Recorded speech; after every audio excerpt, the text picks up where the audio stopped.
चलिए, संविधान के विकास और इतिहास की इस यात्रा में हम एक कदम आज और आगे बढ़ेंगे। Establishment of democratic polity in India के कंसेप्ट्स में हमने आपको कल बहुत सी चीज़ें समझाई, जिनमें सबसे महत्वपूर्ण चीज़ ये थी कि जिस वक़्त भारत में एक लोकतांत्रिक राजनीति की स्थापना की जा रही थी, एक व्यवस्था दी जा रही थी भारत को, उस समय बहुत सी ऐसी चीज़ें हैं जो ब्रिटिश पीरियड से ही कंटिन्यूटी में आगे बढ़ी।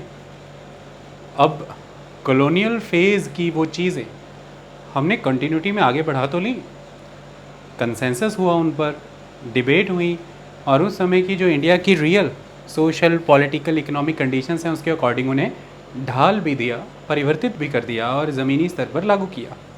लेकिन कॉन्ट्राडिक्शंस रहेंगे। देश मानो जैसे जूझ रहा था कई चीज़ों से, स्वयं का ही आकलन कर रहा था, सेल्फ एवेल्यूएशन का एक फेज़ चल रहा था। सोसाइटी क्रिटिकली एनालाइज कर रही थी उन सिस्टम्स को, उन गवर्नमेंट को, उनकी फंक्शनिंग को, और सोसाइटी का भी एक क्रिटिकल एनालिसिस हो रहा था, जहाँ एक तरफ पार्लियामेंटेरियन फॉर्म ऑफ गवर्नमेंट को चेरिश किया गया, सभी ने अपनाया, पूरे भारत भर में उसका स्वागत किया गया। इसे एक पॉपुलर डेमोक्रेसी का बहुत इंपॉर्टेंट वेहिकल माना गया कि हाँ, ये महत्वपूर्ण है सही मायने में लोकतंत्र को स्थापित करने के लिए और ग्रास रूट तक लोकतंत्र को ले जाने के लिए। और चुनाव के माध्यम से पूरे भारत भर में इस लोकतांत्रिक प्रक्रिया को, जिसे कि हम पार्लियामेंट कहते हैं या विधानसभाएं कहते हैं राज्यों की, इसे सबने स्वीकृति दी। जहां एक तरफ इलेक्शंस बहुत महत्वपूर्ण हैं, इलेक्टोरल पॉलिटिक्स को लोकतंत्र के अंग के तौर पर पूरा भारत स्वीकृति दे रहा था, राजनीतिक पार्टियां भी स्वीकृति दे रही थी, कांग्रेस इसके पुरजोर समर्थन में थी, उसे स्वीकृति भी दे रही थी। वहीं दूसरी तरफ बहुत सी और चीज़ें हैं जो लोकतंत्र से सरोकार रखती थी, लोकतंत्र उनसे परिभाषित होता था, वहाँ पर आपको रिस्ट्रिक्शंस नज़र आएंगी। यही कॉन्ट्राडिक्शंस हैं। एक तरफ हम लोकतंत्र को चेरिश करने वाली चीज़ें जैसे कि चुनाव, जैसे कि पार्लियामेंट्री पद्धति, इसका स्वागत कर रहे थे और इसे सभी मानते भी थे, लेकिन दूसरी तरफ स्टेट की प्रोटेक्शन, कंट्री की इंटीग्रिटी, टेरिटोरियल इंटीग्रेशन, सॉवरेनिटी, ये इतनी महत्वपूर्ण हुई उस वक़्त कि सरकारों के पास शक्तियाँ काफ़ी थी। डिस्क्रिशनरी पावर्स भी कॉन्स्टिट्यूशन उन्हें प्रोवाइड करता है। इसी के माध्यम से आप अक्सर देखेंगे कि सरकारें इनका इस्तेमाल करती आई, और जवाहरलाल नेहरू ने भी किया, जैसे कि preventive detention act. Preventive detention act 1950s के दशक में लाया गया और उसके तहत प्रिवेंटिव डिटेंशंस की गई, लोगों को बिना ट्रायल्स के अरेस्ट किया गया इस आधार पे कि भाई ये किसी न किसी तरह की समस्या उत्पन्न कर सकते हैं। इसके बेसिस पर अगर हम देखें तो जो एक तरह का कंसेंट है उसे तो सेलिब्रेट कर रही है डेमोक्रेसी।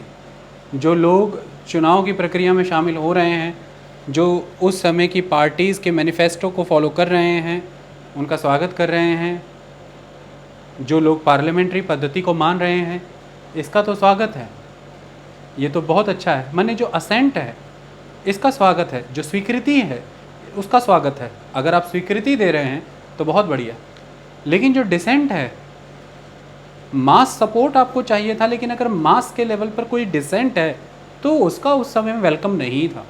और ये हमें प्रिवेंटिव डिटेंशन एक्ट जैसे कानूनों के तहत पता लगता भी है।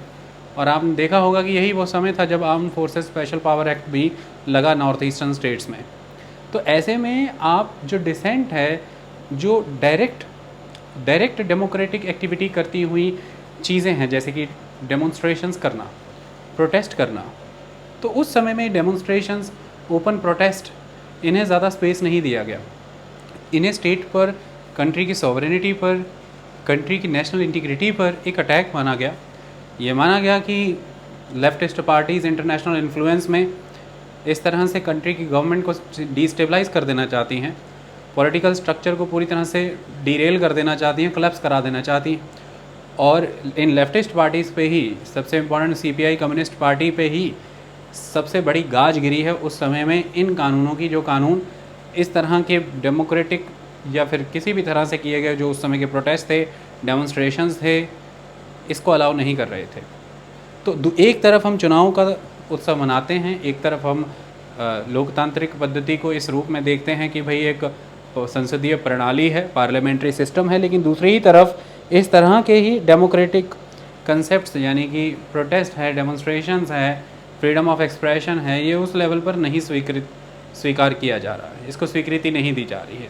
तो ये कहा जाता है क्रिटिक्स के द्वारा कि भाई असेंट जो भर रहा है आपकी नीतियों में उसको तो आपने समर्थन दिया, स्वागत किया, लेकिन जो डिसेंट थे उसकी आवाज़ को दबाने का काम किया। एक तरह के ये कॉन्ट्रडिक्शंस हमें नज़र आते हैं, और ये कॉन्ट्रडिक्शन हमने वहाँ भी देखा था कि एक तरफ सेकुलरिज्म के कंसेप्ट के ऊपर कंसेंसस रीच हुआ, लेकिन सेकुलरिज्म में भी हमने देखा कि Indian secularism is very unique, इसमें इंटरवेंशन भी है गवर्नमेंट का और नॉन इंटरफेरेंस भी है। हमने कल आपको अच्छे से ये मैकेनिकली समझाया था सारा। इसी कंसेप्ट के तहत सबसे महत्वपूर्ण जो उस समय में देश के सामने मैंने आपको कल बताया वह यह था कि किस तरह से चुनाव आयोजित कराए जाएँ। चुनाव के लिए प्रक्रिया बहुत बड़े तौर पर आयोजित भी की गई, ये हम डिस्कस कर चुके हैं। मुद्दा यहाँ पर आ जाता है कि कांग्रेस की पोजीशन इस समय बहुत स्ट्रांग थी इलेक्शंस को लेकर के। अगर हम पॉलिटिकल फील्ड की बात करें तो कांग्रेस के पास अपरेटस अच्छा था, मैंने आपको बताया पूरा का पूरा गवर्नेंस का स्ट्रक्चर था कांग्रेस पार्टी का, सेंटर से लेकर के प्रोविंसेस से लेकर लोकल लेवल तक डिसिप्लिन था, उन्हें लंबा अभ्यास था और उन्हें कैंपेन्स, इलेक्शनरिंग, इन सारी चीज़ों की नॉलेज थी, ये सब था। रिसोर्सेज थे और कद भी था। जवाहरलाल नेहरू एक कद्दावर नेता के तौर पर जाने जाते थे, ये भी महत्वपूर्ण चीज़ थी। तो ये कद भी था, लोग जानते भी थे, पुराने चुनाव के अनुभव भी थे, और 1937 में प्रोविंसेस में गवर्नमेंट्स रन भी की थी कांग्रेस ने। तो उस समय में भी कांग्रेस का प्रदर्शन लगभग 2-2.5 साल तक वो सरकारें जो चलाई गई थी उसमें प्रदर्शन अच्छा था, लोग उनके प्रति आशावान थे, वो देख रहे थे कि हाँ कांग्रेस कुछ बेहतर कर सकती है। और कांग्रेस के द्वारा स्वयं को परोसा भी इसी तरह से गया, स्वयं का प्रचार भी इसी तरह से किया गया, इतिहास को बहुत बड़ा आधार बनाया गया और यह कहा गया कि भाई कांग्रेस है जिसने आज़ादी दिलाई है। तो ये कांग्रेस के द्वारा एक सिस्टम क्रिएट किया गया जिसके तहत हिस्ट्री को बहुत इंपॉर्टेंटली यूज़ किया गया। और मैंने आपको बताया था कि कांग्रेस ने इस इलेक्शन की 2 ही थीम्स रखी थी, एक हिस्ट्री एंड स्टेबिलिटी। तो हिस्ट्री को उन्होंने रखा कि देखिए इतिहास में जहाँ की पता लगेगा आपको कि देश के स्वतंत्रता संग्राम के लिए किसने काम किया है और जिसने स्वतंत्रता दिलाई है। स्टेबिलिटी भी वही दे सकता है, कंट्री को इस समय स्टेबिलिटी की ज़रूरत है, वो हम प्रोवाइड कर सकते हैं। तो इस तरह का एक कंसेप्ट उस समय में एग्जिस्ट कर रहा था। लेकिन सवाल ये उठता है, प्रश्न ये है कि भाई दूसरी पार्टियाँ क्या कर रही थी, क्या ये एक 1 पार्टी डोमिनेंस सिस्टम था या इसके ऑपोजिशन में भी कुछ था। जहाँ एक तरफ कांग्रेस मजबूत थी, कांग्रेस का एक स्ट्रक्चर था, एक ऑर्गेनाइजेशन थी, कांग्रेस के पास फंड्स थे, रिसोर्सेज थे, कांग्रेस का पूरा एक कैडर था जो उसके लिए वर्क कर रहा था। वहीं दूसरी तरफ कांग्रेस को लाभ इस बात का भी मिला कि ऑपोजिशन कंस्ट्रक्टिव नहीं थी, ऑपोजिशन यूनिफाइड नहीं थी, उनमें एकता नहीं थी, उनकी आइडियोलॉजीज़ क्लियर नहीं थी, वो वेग सेंस में बिहेव कर रहे थे। ये एक इम्पॉर्टेंट चीज़ है। ऐसे में एक तरफ वो इंफ्रास्ट्रक्चर से जूझ रहे हैं, उनके पास रिसोर्सेज नहीं हैं, उनके पास ऑपरेटर्स नहीं है, वैसा स्ट्रक्चर नहीं है कांग्रेस जैसा। दूसरी तरफ उनमें एकता भी नहीं है, उनके पास कांग्रेस को अपोज करने का कोई वायबल प्रोग्राम नहीं है, एजेंडा नहीं है, जनता को देने के लिए कोई वायदे नहीं है उस स्तर पर जो ज़मीनी स्तर पर हकीकत लगे सुनने में। यह समस्या थी ऑपोजिशन की। तो इसका भी बल उस समय में कांग्रेस को ही मिला, यह भी एक महत्वपूर्ण चीज़ है। तो इम्पॉर्टेंट चीज़ आ जाती है अगर हम यहाँ पर पार्टीज़ की बात करें तो एक लाइन तो वो चलती थी जो राइट लाइन है, पॉलिटिकल स्पेक्ट्रम के बिल्कुल राइट है। The conservative group, the Hindu groups, the Puritan groups, इनमें सबसे इम्पॉर्टेंट हिंदू महासभा। लेकिन अब सवाल यहाँ पर आता है कि हिंदू महासभा 1951 अक्टूबर से शुरू होकर के 1952 फरवरी तक चलने वाले इन 5 महीनों के दौरान जो भारत के पहले आम चुनाव हुए हैं, इसमें कोई टक्कर दे ही नहीं पाई कांग्रेस को। उसके कुछ कारण थे। हिंदू महासभा, आपको याद होगा 28 जनवरी 1948 को नाथूराम गॉडसे ने महात्मा गांधी की हत्या कर दी। और नाथूराम गॉडसे जब उन्होंने हत्या की उससे पहले ऐसा माना जाता है कि उनके संबंध हिंदू महासभा और राष्ट्रीय स्वयंसेवक संघ यानी कि RSS के साथ थे। इसके तहत एक तो जनता का बहुत बड़ा दबाव था, पूरा आक्रोश था। तो जनता के उस दबाव की वजह से सरकारों ने कई कदम उठाए और सरकार के कदम के तहत, सरकार तो चल ही रही थी ना आज़ादी के बाद, क्योंकि इंतरिम गवर्नमेंट तो चल ही रही थी। जो अंतरिम गवर्नमेंट 1946 में कैबिनेट मिशन प्लान के तहत बनाई थी, वह इंतरिम गवर्नमेंट आगे चलती रही है जब तक कि democratically elected proper first government हमें नहीं मिली है, तब तक वो अंतरिम गवर्नमेंट चलती रही है और जवाहरलाल नेहरू ही प्राइम मिनिस्टर थे कंट्री के। तो ऐसे में सरकार के तहत निर्णय ये लिया गया कि भाई जो हिंदू महासभा है और राष्ट्रीय स्वयंसेवक संघ है, इन्हें बैन किया गया, इनके लीडर्स को अरेस्ट किया गया। तो एक तरफ से ये इस तरह से कमज़ोर हैं और दूसरी तरफ जनता भी इनके विरोध में थी। देखिए महात्मा गांधी एक बड़ी छवि थे, एक बड़ा कद थे, भारत के स्वतंत्रता संग्राम में उनका एक मुख्य योगदान भी है और वो स्वतंत्रता संग्राम का आधार भी थे। कांग्रेस की नीतियाँ हों, चाहे कांग्रेस के विरोधी हों, चाहे सोशलिस्ट हों, कम्युनिस्ट हों, ऐसा नहीं था कि उन्होंने किसी पक्ष को छुआ नहीं था, कोई भी ऐसा पक्ष नहीं था जो गांधी जी से अछूता था। फिर अंतर्राष्ट्रीय स्तर पर उनका कद बहुत बड़ा था, भारतीय जनमानस में उनकी पकड़ बहुत थी, और 1947-48 में वह एक ऐसे नेता थे जिन्होंने राजनीति ना करके, पॉलिटिक्स से साइड हो करके उस समय में भड़क रहे धार्मिक और सांप्रदायिक दंगों को सुलझाने का काम किया। उन्होंने नाव खोली, बंगाल से लेकर के दिल्ली, दिल्ली से पंजाब तक यात्राएं की और इन चीज़ों को सेटल करने का काम किया। इसके तहत एक बहुत बड़ा सेंटीमेंट उस समय गांधी जी के साथ कनेक्टेड था, जो लंबे समय से कनेक्टेड तो था ही, लेकिन उस समय में हिंदू मुस्लिम दंगों की वजह से गांधी जी एकता के मसीहे के तौर पर देखे जाते थे पैन इंडियन कम्युनिटीज़ के द्वारा। तो हर धर्म के भीतर उनकी एक स्वीकृति बहुत मजबूत थी। उस समय के लिए हो सकता है कि कम्युनलिस्ट ग्रुप थोड़ी समय के लिए मजबूत हुए हों, मुस्लिम कम्युनलिस्ट ग्रुप ने मुसलमानों को अपने साथ जोड़ा हो, हिंदू कम्युनिस्ट ग्रुप ने हिंदुओं को शायद अपने साथ जोड़ लिया हो मुसलमानों की खिलाफत करके, मुसलमानों ने हिंदुओं की खिलाफत करके, ये एक अलग चीज़ है। लेकिन सही मायने में सभी के हृदय में गांधी जी के लिए एक सम्मान था। और जब ये एक्ट हुआ है तो उसके बाद एक बहुत बड़ा आउटबस्ट आया कंट्री के लेवल पर, और उस आउटबस्ट का भी एक नतीजा यही आया कि हिंदू महासभा और राष्ट्रीय स्वयंसेवक संघ रिवाइव नहीं कर पाए। 1948 की इस घटना के बाद 1951 के चुनाव तक वो अपनी छवि को पुनः प्राप्त नहीं कर पाए, जनता के बीच में उनके लिए समर्थन खड़ा नहीं हो पाया, ये एक कमज़ोरी रही।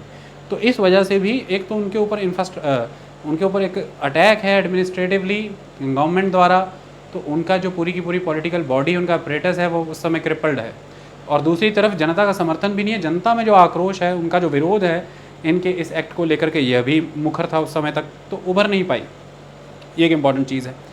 इन्हीं से संबंधित उस समय के बहुत ही कद्दावर और बड़े नेता डॉक्टर श्यामा प्रसाद मुखर्जी, एसपी मुखर्जी बहुत इंपॉर्टेंट शख्सियत हैं ये भी राजनीति में। डॉक्टर श्यामा प्रसाद मुखर्जी के द्वारा खुद को अलग कर दिया जाता है, और अक्टूबर 1951 में दिल्ली में ही वो घोषणा करते हैं कि भारतीय जनसंघ बनेगी। अब याद रखिएगा, ये भारतीय जनसंघ ही है जो फिर जनसंघ होगी, और फिर आगे जा करके ये बीजेपी हो जाएगी, भारतीय जनता पार्टी। और आप जानते हैं इस समय आपके देश में बीजेपी की सरकार है, भारतीय जनता पार्टी की अगर उनके अलायंस को जोड़ ले तो एनडीए की, यानी कि नेशनल डेमोक्रेटिक अलायंस की सरकार है इस समय में। अब ऐसे में श्यामा प्रसाद मुखर्जी एक वायबल अल्टरनेटिव देना चाहते थे कांग्रेस के अगेंस्ट। देखिए, कांग्रेस पर ही आरोप थे बहुत से। सबसे प्रबल आरोप ये था कि कांग्रेस एरोगेंट हो चुकी है 1947 की इंडिपेंडेंस के बाद से। उनके जो मेन लीडर्स हैं वो सभी के सभी अथॉरिटेटिव हो चुके हैं, बहुत ही एरोगेंट हो चुके हैं। कांग्रेस अपनी आइडियोलॉजी से भटक रही है, इस तरह के आरोप कांग्रेस पर लग रहे थे निरंतर, और वो इन्हीं तरह के नेता लगा रहे थे। तो ऐसे में कांग्रेस के अपोजिट में एक वायबल अल्टरनेटिव देना ज़रूरी था देश की जनता को। और श्यामा प्रसाद मुखर्जी ये मानते थे कि भाई हमें एक ऐसा वायबल अल्टरनेटिव ऑप्शन देना चाहिए जो सही मायने में ब्रॉड बेस्ड हो, जो कम्युनलिस्ट लाइन पर वर्क ना करे, जिसकी फंक्शनिंग डेमोक्रेटिक हो, और जो पैन रिलीजियस हो, यानी कि वो सभी धर्मों तक जाता हो, पैन इंडियन एक बॉडी के तौर पर हम खड़े हों, सेकुलर इश्यूज़ के ऊपर बात करें, सोशल इकोनॉमिक डेवलपमेंट के ऊपर बात करें। तो ऐसे में अपना जन आधार बढ़ाने के लिए उन्होंने अक्टूबर 1951 में भारतीय जनसंघ, नाम से पता लगता है भारतीय जनसंघ, लोगों के द्वारा मिला हुआ संघ का मतलब यहाँ पर यही होता है। जब संघ की बात करते हैं तो मतलब यहाँ पर फेडरेशन हो जाता है। संघ मतलब कि जो लोकतांत्रिक है, काफ़ी हद तक सभी को बहुत आज़ादियाँ उसमें प्राप्त हैं, ये एक इंपॉर्टेंट चीज़ है जिसका कैरेक्टर अथॉरिटेटिव नहीं है। तो भारतीय जनसंघ उनके द्वारा उस समय स्थापित किया गया, क्योंकि वो एक ब्रॉड बेस्ड अल्टरनेटिव देना चाहते थे अधिकतर लोगों को अपने साथ जोड़ करके। लेकिन अब मुद्दा कहाँ रह गया? देखिए, आप कांग्रेस के साथ आपका मुकाबला है। 1885 की बनी हुई एक बॉडी है, और आज 1951-52 के चुनाव हैं। इतने लंबे समय से बनी बॉडी, उसका इतना लंबा एक्सपीरियंस, अनुभव, उसका इतना बड़ा कैडर, लोगों में स्वीकृति, फिर पैन इंडियन बॉडी है, हर क्षेत्र में उनकी अपनी रीजनल ऑफिसेज़ हैं, उनके लोकल बॉडीज़ हैं, लोकल कैडर हैं, ये सारी चीज़ें थी। ऐसे में बहुत ज़रूरी होता है जब हम इस तरह के लोकतांत्रिक चुनाव में जनता के बीच जाते हैं, जिसमें वोटर डिसाइड करने वाला है कि भाई कौन जीतेगा, तो आपको वोटर तक पहुँचना बहुत ज़रूरी है। वो भी उस दौर में जिस दौर में इलेक्ट्रॉनिक मीडिया इतना बड़ा नहीं था, सोशल मीडिया का तो नामो निशान ही नहीं था जो आज की डेट में, जिसके माध्यम से आप फिर भी पहुंच सकते हैं। प्रिंट मीडिया बहुत प्रबल था। और मैं आपको एक बात बता दूं कि लंबे समय से स्वतंत्रता संग्राम में जो शुरुआती एलीट मिडिल क्लासेस थे, जिन्हें हम एजुकेटेड मिडिल क्लासेस कहते हैं, वो एक तरह से न्यूज़ मीडिया हाउसेस भी उन्हीं के हुआ करते थे। शुरुआती दौर में उनका मीडिया हाउस ऑन करने का पर्पज़ ये नहीं होता था कि वो उससे कमाई करें, क्योंकि सब्सक्रिप्शन बहुत कम होते थे, व्यूवरशिप बहुत ही कम होती थी, अखबार छापना इनफैक्ट महंगा पड़ता था, तो वही कर पाते थे जिनके पास कुछ पैसा था।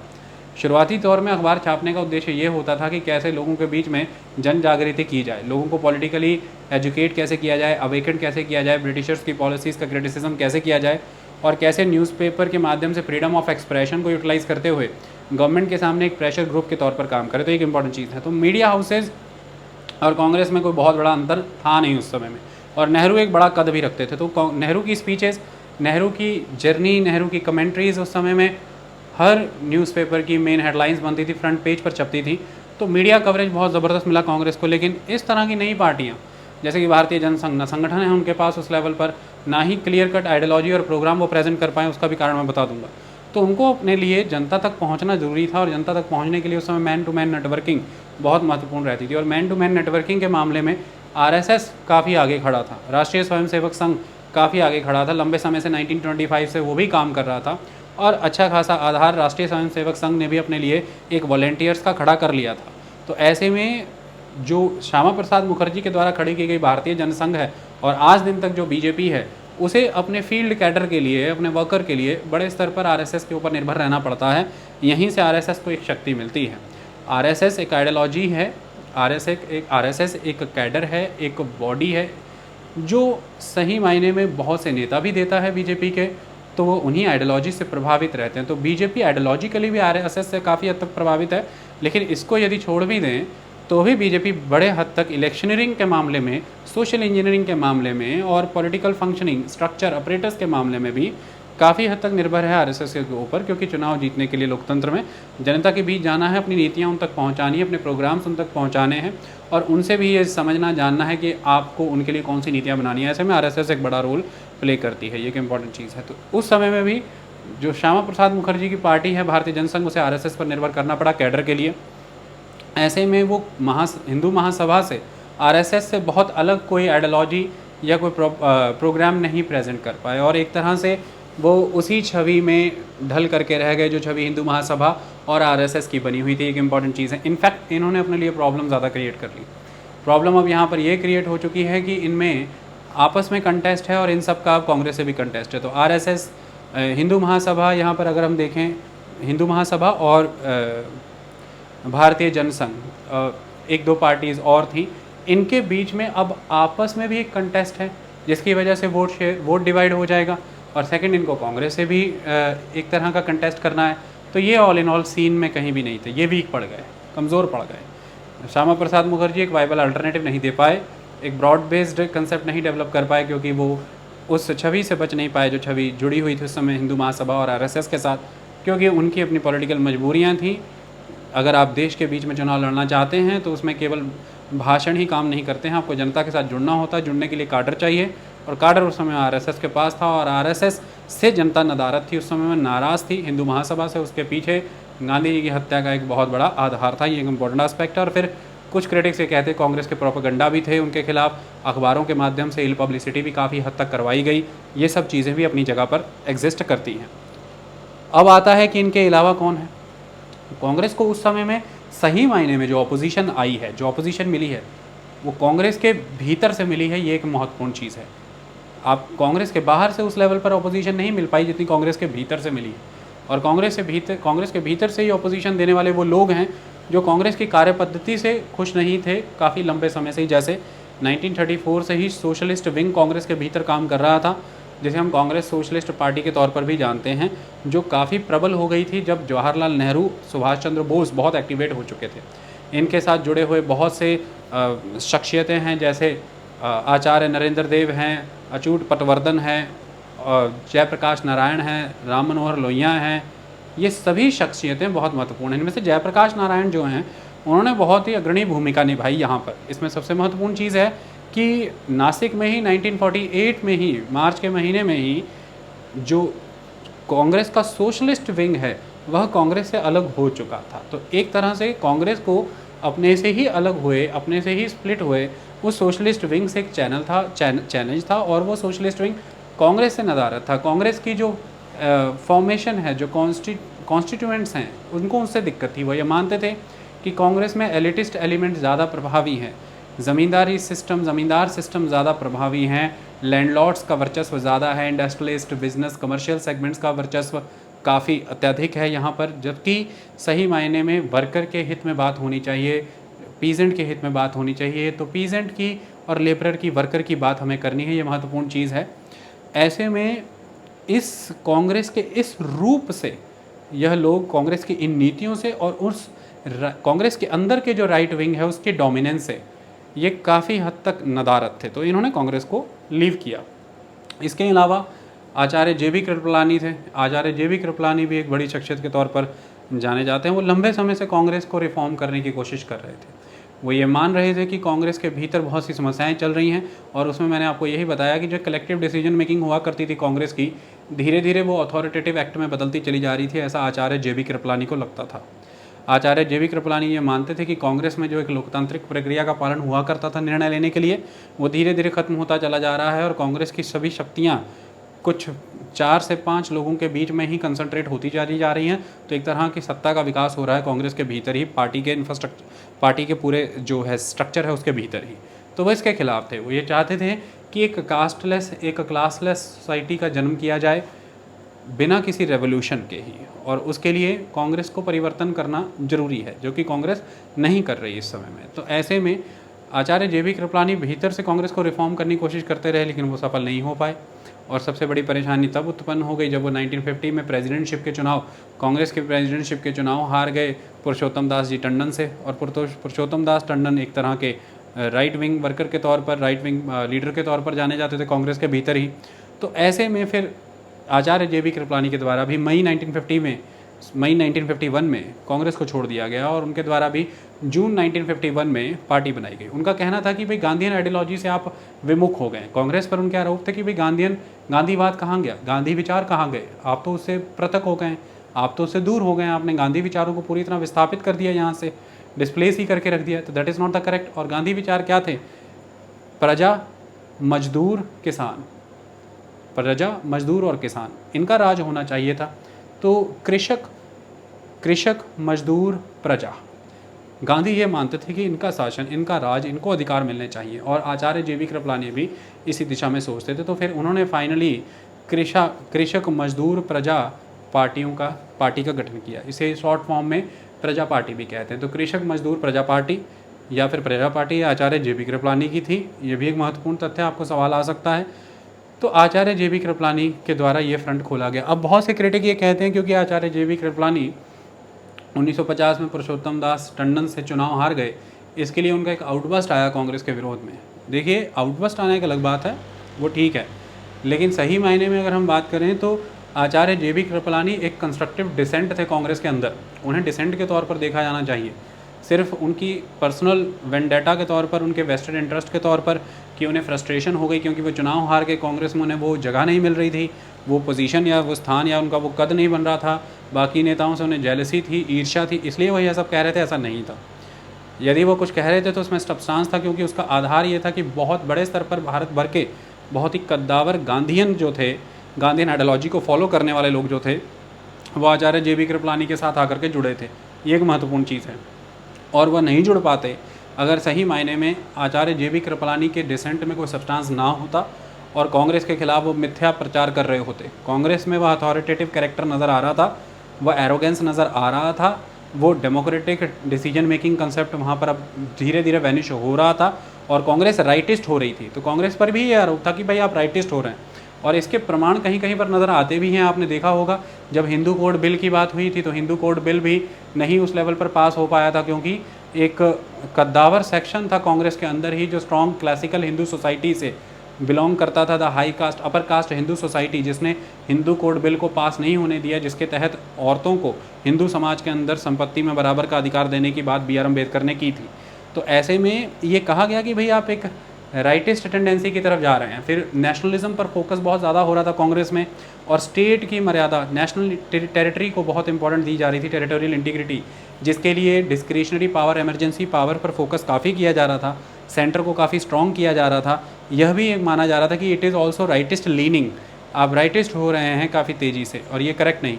तो आप गांधीयन विचारों से दूर जा रहे हैं, आप राइटिस्ट टेंडेंसी की तरफ जा रहे हैं, आप वेल्थ की तरफ जा रहे हैं, कंसंट्रेट हो रही है पावर पार्टी के अंदर ही, डिसीजन मेकिंग जो है वो डेमोक्रेटिक नहीं रह रही है, और लीडर एरोगेंट हो चुके हैं, अथॉरिटेटिव हो चुके हैं, तो हम इसके खिलाफ हैं। ये आचार्य JB कृपलानी के आरोप थे, एक तरह का डिसेंट था और काफ़ी बड़े स्तर पर भारत भर के टॉप क्लास गांधीयन इसके समर्थन में थे। इस वजह से ये उस समय में कांग्रेस के लिए एक विचार करने योग्य कंसेप्ट था।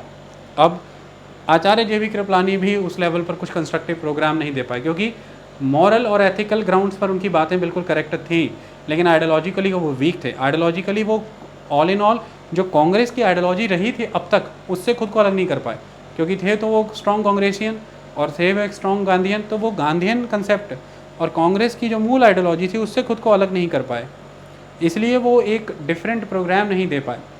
ऑलवेज कन्फ्यूजन रही कि ये कांग्रेस के एजेंडे पे ही काम कर रहे हैं, उसी गांधीयन आइडियोलॉजी पर काम कर रहे हैं, तो एक कंस्ट्रक्टिव प्रोग्राम नहीं दे पाए। वो एक प्रोग्रेसिव सोसाइटी बनाना चाहते थे, जॉब्स देना चाहते थे, लोगों को लाइवलीहुड प्रोवाइड करना चाहते थे, एक कास्टलेस और क्लासलेस सोसाइटी देना चाहते थे, लेकिन इसके लिए उन्होंने किसी सब्सटेंस से लेस प्रोग्राम प्रेजेंट नहीं किया कि भैया आप किस आधार पर अचीव करने वाले हैं।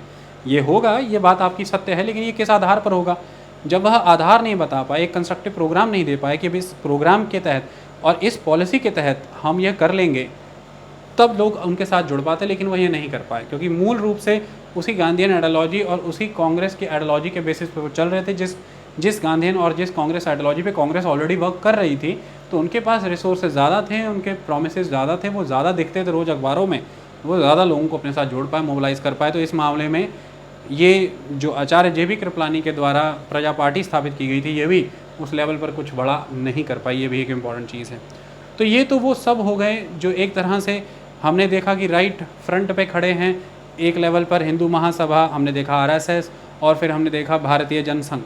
हमने देखा कि इसी स्पेक्ट्रम के सेंटर में खड़े हैं सोशलिस्ट पार्टी, जो कांग्रेस से ही अलग हुई, कांग्रेस के ही खिलाफ गई। हमने देखा प्रजा पार्टी, जो भी कांग्रेस से ही अलग हुई, एक तरह का डिसेंट है। लेकिन इसी पॉलिटिकल स्पेक्ट्रम के लेफ्ट में भी कुछ लोग थे, कुछ पार्टियां थीं, इन्हें भी समझना बहुत ज़रूरी है। अब जब लेफ़्ट की बात करते हैं तो लेफ़्ट में सबसे important communist party of India. देखिए CPI जो है, लेफ़्ट पार्टियों में CPI पार्टी जो है, कम्युनिस्ट पार्टी ऑफ इंडिया, उसने एक सही मायने में चुनावी नतीजे आने के बाद ये प्रमाणित हुआ कि टक्कर दी है कांग्रेस को, यदि दी है, और कोई उसे टक्कर नहीं दे पाया। CPI बहुत ही डायलेमा में थी इस समय, बहुत कन्फ्यूजन में थी। इसके लिए थोड़ा सा हमें पीछे की ओर जाना पड़ेगा। आज़ादी के बाद 1947 के समय 15 अगस्त की अगर मैं बात करूं, तो CPI का ये नारा था कि भाई ये आज़ादी झूठी है। आपको पता होगा कि यही CPI है जिसने हैदराबाद में, हमने जब पुलिस एक्शन देखा था कांग्रेस का, तो उसमें हमने ये देखा था कि जो पीजेंट्स हैं, जो फार्मर हैं, उनके द्वारा जो प्रोटेस्ट किया गया और फिर वो एक इंसर्जेंसी में कन्वर्ट हो चुका था, वो बहुत महत्वपूर्ण था। तेलंगाना रीजन में, पूरी हैदराबाद स्टेट के तेलंगाना रीजन में CPI ने बहुत अच्छी पकड़ अपनी बनाई थी, और हमने ये अच्छे से डिस्कस किया था जब हमने हैदराबाद का अनेक्सेशन पढ़ा था बाय पुलिस एक्शन। फिर इसी तरह से यही कंसेप्ट आगे बढ़े और बंगाल में भी हमने देखा एक एग्रेरियन इंसर्जेंसी हुई, वो भी CPI की एक अच्छी पकड़ बनाती है बंगाल के क्षेत्रों में। फिर कलकत्ता सिटी में भी एक तरह का इंसर्जेंसी क्रिएट करने का काम किया गया। सही मायने में CPI, आपको पता है कि कंफ्यूज रही 1940 से 1945-6 के दौरान। बहुत ज़बरदस्त कन्फ्यूजन था उनके बीच में। पहला एस्पेक्ट ये था कि CPI पे हमेशा से आरोप लगे कि इंटरनेशनल कम्युनिस्ट की जो मीटिंग्स हैं, वहाँ से आने वाले डिसीजंस, जो कि रशिया में हेल्ड होती थी मीटिंग्स, तो मॉस्को के द्वारा जो डिसीजन भेजे जाते थे इंडिया में, CPI उन नियमों को पालन करके आगे चलती थी, अपनी रणनीतियाँ बनाती थी। इसके तहत ही आपने देखा कि एक समय में जब कांग्रेस शुरुआती दौर में, सेकेंड वर्ल्ड वॉर की जब शुरुआत हुई 1939 में, शुरुआती दौर में कांग्रेस ये कह भी रही थी अंग्रेज़ों को कि अगर आप हमारी संविधान बनाने की और युद्ध खत्म होने के बाद भारत को आज़ादी देने की मांग यदि मान लें, और इस समय में सेंटर में एक इफेक्टिव नेशनल गवर्नमेंट हमें बनाने का मौका दे, तो हम आपको युद्ध में साथ देंगे। तो यही CPI थी जो एंटी ब्रिटिश मूव के तौर पर कांग्रेस की खिलाफत कर रही थी पूरे भारत भर में, और प्रचार कर रही थी कि कांग्रेस जो है ब्रिटिशर्स की स्टूज है, वो उन्हीं के चमचे हैं, उनके पाले हुए लोग हैं, और उन्हीं के साथ मिल करके चलना चाहते हैं। एंग्लो अमेरिकन चमचे पैदा किए हैं, नेहरू को वो यही कहते थे। लेकिन यही CPI ने एकदम से स्टैंड चेंज किया, क्योंकि कारण ये था कि शुरुआती दौर में रशिया क्योंकि सोशलिज्म को फॉलो करता था और ब्रिटिशर्स क्योंकि कैपिटलिज्म, तो उस समय में रशिया की तरफ से कमांड ये था कि भाई आपने कैपिटलिज्म की खिलाफत, इंपीरियलिज्म की खिलाफत करनी है, मतलब ब्रिटिशर्स की खिलाफत करनी है। और अगर कांग्रेस उनका समर्थन कर रही है किन्हीं ग्राउंड्स पर कि भाई हम आपको सपोर्ट करते हैं अगर हमारी ये शर्तों को मान लेते हैं, ऐसा कांग्रेस मान रही थी, तो CPI को ये निर्देश थे कि फिर आप कांग्रेस की खिलाफत करिए। लेकिन अचानक से सिचुएशन बदली। हमने देखा जून 1941 में जब जर्मनी ने अटैक कर दिया रशिया के ऊपर सेकेंड वर्ल्ड वॉर में, तो फिर रशिया अचानक से फ्रांस, ब्रिटेन, अमेरिका की तरफ आकर के खड़ा हो गया, जर्मनी, जापान और इटली के अगेंस्ट।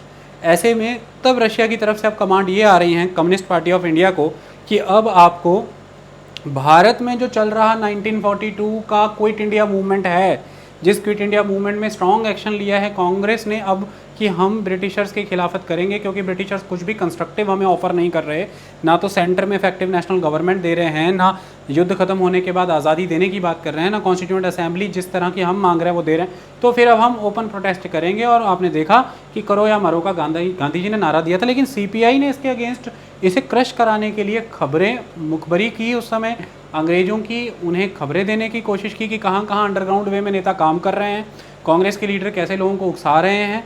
और यही सीपीआई थी जिसने 1942 के इस क्विट इंडिया मूवमेंट में हिस्सा नहीं लिया, उसकी खिलाफत की, उसे दबाने का काम किया। तो इस समय में ये कहा जाता है कि फिर से एक डिसीजन जिसके तहत जिस ब्रिटिशर्स के खिलाफ आप 1940-41 में थे, कांग्रेस की खिलाफत कर रहे थे, आज आप उन्हीं ब्रिटिशर्स के फेवर में हैं और अब कांग्रेस उनकी खिलाफत कर रही है, तो अब फिर से आप कांग्रेस के खिलाफ हैं, क्योंकि रशिया की पोजीशन वहाँ चेंज हुई।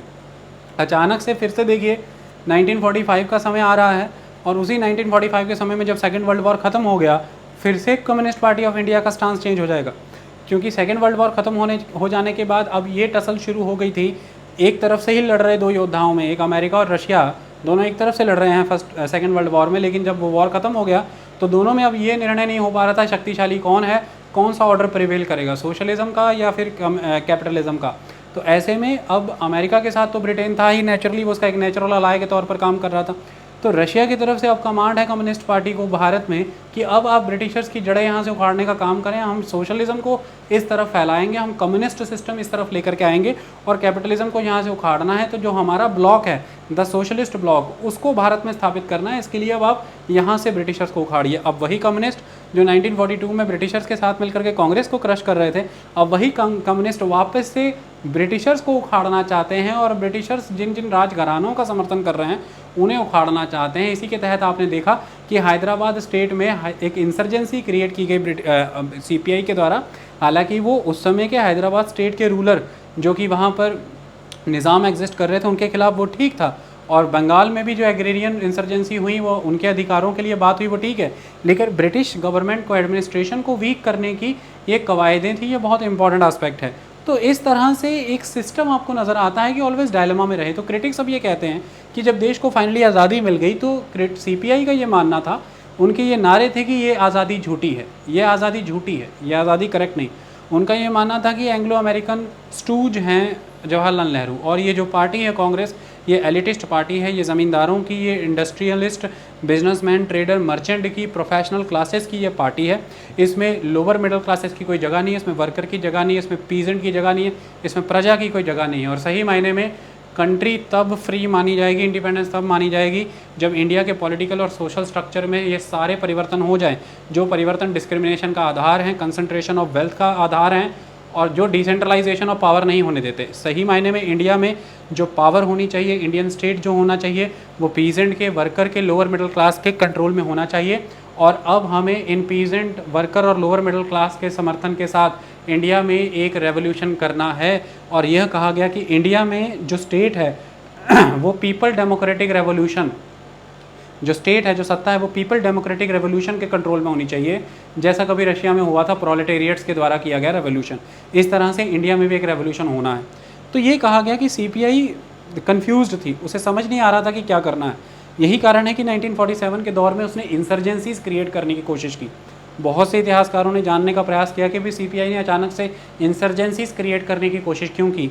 कुछ का ये कहना है कि उस समय में कम्युनलिस्ट पॉलिटिक्स बहुत चरम पर थी, और कम्युनलिस्ट पॉलिटिक्स का कोई तोड़ सीपीआई के पास निकल नहीं रहा था।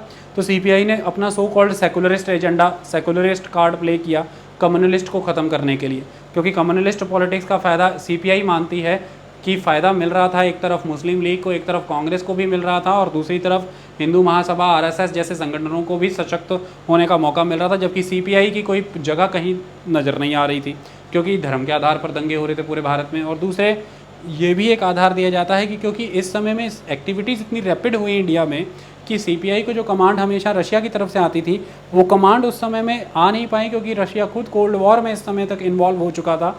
उसमें भी एक टर्बुलेंसेस थी, वो आफ्टर वॉर इफेक्ट से भी जूझ रहा था। इस वजह से कमांड्स फ्रीक्वेंटली भारत आ भी नहीं पाई और उसी की वजह से समझ नहीं आ पा रहा था सीपीआई को कि यहाँ पर हमें क्या निर्देश देने हैं अपने काडर को और हमें किस तरह से आगे बढ़ना है। दूसरा ये भी कहा गया कि सीपीआई ने गलत आंकलन कर लिया भारत का, वो अति उत्साहित हो गई तेलंगाना इंसर्जेंसी के सक्सेस से और उसको लगा कि इस इंसर्जेंसी को पूरे भारत भर में भी आगे बढ़ाया जा सकता है, जबकि वो करेक्ट नहीं थी। उसको ऐसा लगा कि इस समय में भारत का जो बंटवारा हो गया, इसने कांग्रेस की साख पर, उसकी छवि पर एक भारी बट्टा लगा दिया है और जनता के बीच में अब कांग्रेस अलोकप्रिय हो जाएगी, क्योंकि देश का बंटवारा हुआ, बहुत बड़ा भूभाग उस तरफ गया और भारत को हिंदू स्टेट भी नहीं डिक्लेयर कर रहे, जैसा कि उस समय में एक परसेप्शन ये बनाया जा रहा था कि अधिकतर जनता हिंदू स्टेट की डिमांड कर रही है, जबकि यकीनी स्तर पर यह नहीं था। लेकिन सीपीआई को ऐसा लग रहा था उस समय में कि कांग्रेस की छवि धूमिल पड़ रही है, कांग्रेस कमज़ोर हो रही है, ऐसे में कांग्रेस को गिराने का ये मौका ठीक है और हमारी इंसर्जेंसीज भी कामयाब हुई हैं, तो क्यों ना एक मास रेवोल्यूशन हम कर देते हैं। इसलिए उन्होंने एक इंसर्जेंसी का दौर पकड़ा और एक मत ये कहता कि इस समय में कोई भी तरीका नहीं था कम्युनिस्ट पार्टी के पास, वो इस इंसर्जेंसी वाले मौके को, चाहे वो किसी भी स्केल पर सक्सेसफुल था, किसी भी स्तर पर था, वो इसे गंवाना नहीं चाहती थी। उसने एक कार्ड प्ले करना चाहा कि पीपल डेमोक्रेटिक रेवोल्यूशन जैसी चीज़ें हों, लेकिन वो नहीं हो पाई। ये मात्र एक इंसर्जेंसी मिलिटेंसी में कन्वर्ट होकर के रह गया और इनफैक्ट उस समय की अंतरिम सरकार यानी कि मेजॉरिटी कांग्रेस के मेंबर्स के द्वारा एक स्ट्रॉन्ग क्रैकडाउन किया गया सीपीआई के ऊपर। सीपीआई को एक मिलिटेंसी फैलाने वाला, एक डिस्टर्बेंस, नेशनल इंटीग्रिटी को हार्म करने वाली बॉडी के तौर पर माना गया और उनके बहुत सारे नेताओं को अंडर डाला गया। लेकिन अब सीपीआई ने स्टांस चेंज किया, तो 1951-52 के दौरान सीपीआई स्टांस चेंज कर गई और एकाएक ये फिर मूड बना लिया गया कि ठीक है अब चुनाव लड़े जाएंगे और चुनाव के माध्यम से जीत करके आएंगे और फिर सही मायने में वो सोशल पॉलिटिकल स्ट्रक्चर में हम चेंजेस करेंगे जो हम चाह रहे थे और एक फ्रीडम इंडिया को मिलेगी, जिस ट्रू फ्रीडम का सपना हमने देखा था। तो ऐसे में सीपीआई अब चुनाव लड़ रही है, कम्युनिस्ट पार्टी ऑफ इंडिया, लेकिन सीपीआई के पास वो शक्ति नहीं है। एक तो उसके बहुत सारे नेता जेल में हैं, ये एक इंपॉर्टेंट चीज़ है, और कांग्रेस इस समय में किसी भी लेवल पर उन नेताओं को छोड़ने के मूड में नहीं थी। तो कांग्रेस ने डेलिबरेटली भी उन नेताओं को जेल में रखा। ऐसा कहा जाता है कि बहुत तो ऐसे भी थे जिनके ऊपर बिना ट्रायल के ही जिनको सजाएं भी दी गई और पनिश भी कर दिया गया। फिर दूसरी, सीबीआई के पास रिसोर्स मोबिलाइजेशन नहीं था, कैडर उनका भी उस लेवल पर स्ट्रांग नहीं था। सीपीआई मेनली ईस्ट और साउथर्न इंडिया में, तो ईस्ट और साउथ में ही उनका कैडर था, उनका पार्टी स्ट्रक्चर वहाँ पर एग्जिस्ट कर रहा था, ऑपरेटर्स था, लोगों के साथ एक कनेक्टिविटी थी, ये एक इंपॉर्टेंट चीज़ थी।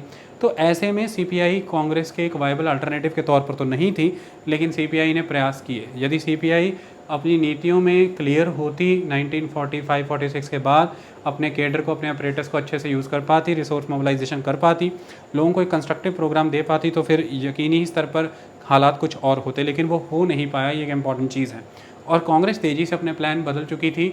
बहुत पहले ही 1936-37 के बाद ही उसने प्रो एग्रीकल्चर सोसाइटी यानी कि प्रो एग्रेरियन, उसने प्रो वर्कर पॉलिसीज़ पालन करनी शुरू कर दी थी। एक इम्पॉर्टेंट चीज़ है। तो ऐसे में अब ये जो चुनाव थे, ये Congress versus weak opposition, Congress versus group of pressure, Congress versus no ideology, no programme, no policies था। इसमें एक प्रयास शरद बोस के द्वारा भी किया गया। शरद बोस, मैं आपको बता दूं, सुभाष चंद्र बोस के ही भाई थे और वो इस बात से कांग्रेस से नाराज़ हो गए थे कि कांग्रेस ने बंटवारे को क्यों स्वीकार किया। शरद बोस इस बात से नाराज़ हो गए। तो उनका मानना था कि भैया आपने कुछ लोगों की ही विजडम को विजडम कंसिडर कर दिया और बंटवारे को स्वीकृति दे दी, जबकि यह पूर्णतः सही नहीं है।